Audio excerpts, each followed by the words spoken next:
اعوذ باللہ من الشیطان الرجیم بسم اللہ الرحمن الرحیم۔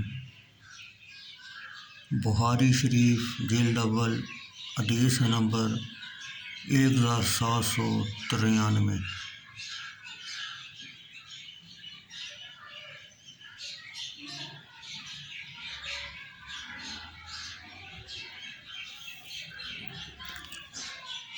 ام المومنین حضرت عائشہ رضی اللہ تعالی عنہا سے روایت ہے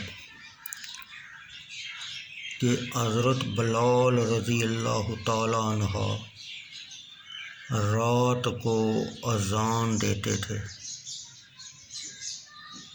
رسول اللہ صلی اللہ علیہ وسلم نے فرمایا، کھاؤ اور پیو، حتیٰ کہ حضرت عبداللہ بن ام مکتوم رضی اللہ تعالی عنہ اذان دیں، کیونکہ وہ فجر طلوع ہونے تک اذان نہیں دیتے تھے۔ قاسم بن محمد نے کہا، ان دونوں حضرت بلال اور ابن مکتوم رضی اللہ تعالی عنہ کی اذان کے درمیان صرف اتنا فرق ہوتا تھا کہ ایک اذان دینے کے لیے چڑھتا تھا اور دوسرا اذان دے کر اترتا تھا۔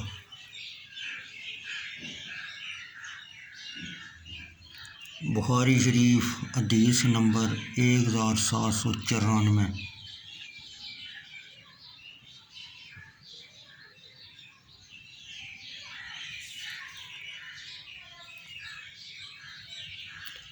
حضرت سہل بن سعد رضی اللہ تعالیٰ عنہ سے روایت ہے، انہوں نے کہا، میں اپنے گھر میں سحری کھاتا، پھر میں جلدی کرتا کہ رسول اللہ صلی اللہ علیہ وسلم کے ساتھ نماز پڑھ لوں۔